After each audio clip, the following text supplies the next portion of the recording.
The halachas of Kashrus. So I want to talk about Shechita for a very short time and understand it. Just introduction. The Mishnah Berurah in Hilchos Erev Yom Kippurim talks about Kaparus, on Erev Yom Kippur, and he decries the fact that the Shochtim come and it's 1, 2, 3 and it's so fast, and how could they possibly do, let's say, Bedikas Hasakin that you're supposed to do before each one of the Shechitas. How could they possibly do the after check that you're supposed to do after you shecht an animal, a chicken? Let's talk about chickens. After you shecht a chicken, you're supposed to put your thumb in the like where the shechted area is and make sure you cut properly through the veshed and the kana. How could this possibly be? And the shechtim are tired and it's dark outside, and he says better to wave coins around your head. That's a and HaKadosh Baruch Hu will give you scar for that, better than making treif chicken. So says the Chafetz Chaim in the Mishnah Berurah, Taf Reish Hey, I believe at the beginning. If you take all that into consideration, we talk about today. What's actually that was talking about in Rodden. What happens today? So if it's checked a little bit. So as an example, Empire Chicken in America, which is a paragon of kashrus, beautiful kashrus. Everybody says that's good kashrus. So they shecht 240,000 chickens a week. 242,000 chickens a week, close to 1 million chickens a month. I can understand. I could somehow picture that. I can't see where they get 1 million chickens a month from. Where do they come from? Where do they grow? But I guess Miffleton must have a lot of chickens. But there's 1 million chickens a month, and the average speed the regulation speed for a shochet is shechting one chicken every 6 seconds. So that's 6 seconds, and they're an empire. They have 11 teams.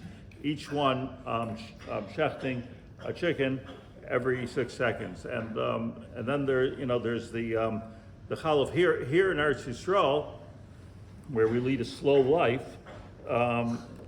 It's a little bit different here. Well, let's talk about Bedikas Hasakin. So here, it works like this: that in Shulchan Aruch it says that you have to check a sakin before every shechita. I just want to relate to this nekuda.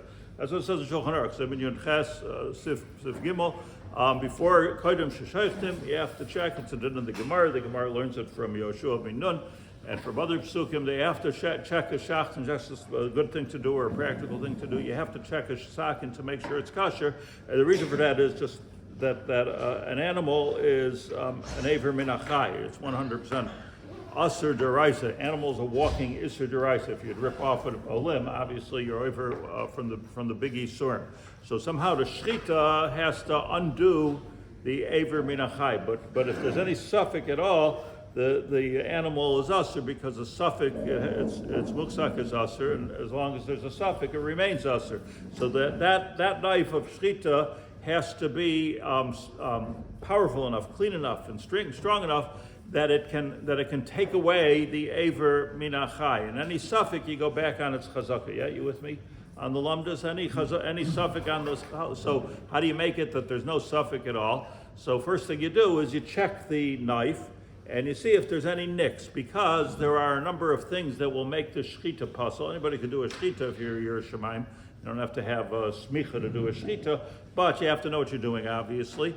And what it has to do is there's 5 psulim, and let's say one of them is you're not allowed to chop the chicken. It has to go a smooth halacha v'hayva.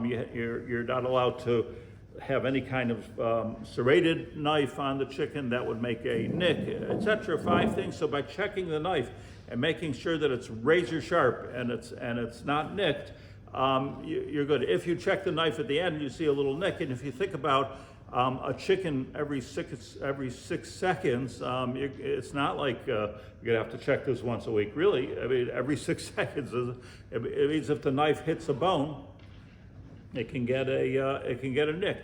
If you don't check it, and you check it at the end, and you find a nick, that means everything is treif all the way back until the last time you checked.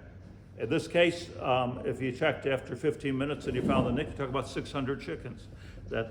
So what they have to do is they have to color code them and pull them off the line. It's balagan, So people complain that too fast. It's just too fast, and I want to hire a shechita to my house and just get a chicken, a couple of chickens. This is too fast. Talking about 240,000 chickens a week.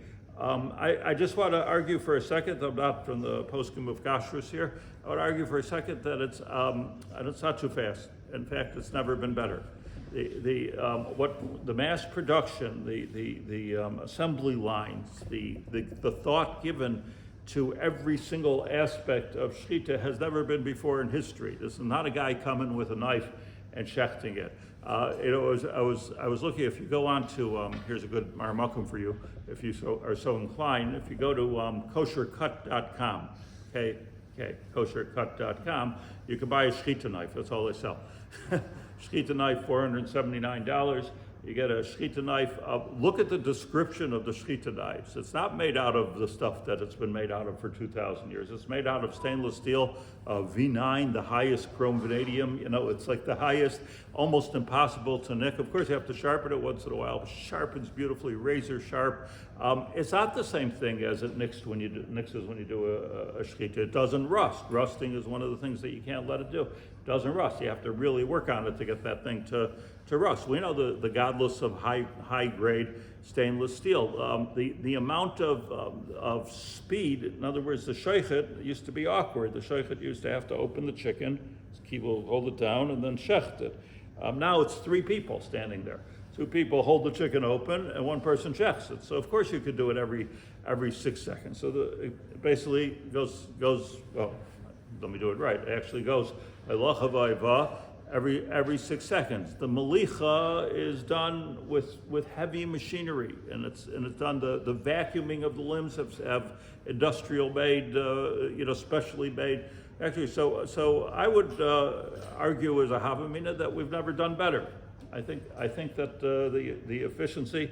I mean, if everybody thinks a horse and wagon is better than a car, so go for it. But it's not the efficiency in what's happened in assembly lines and the kind of materials that we have here allow for this kind of a shechita with a tremendous amount of supervision. There is, as opposed to the shechit checking his knife and with his nail, which is a very good thing. The show there are 3 knives per half hour.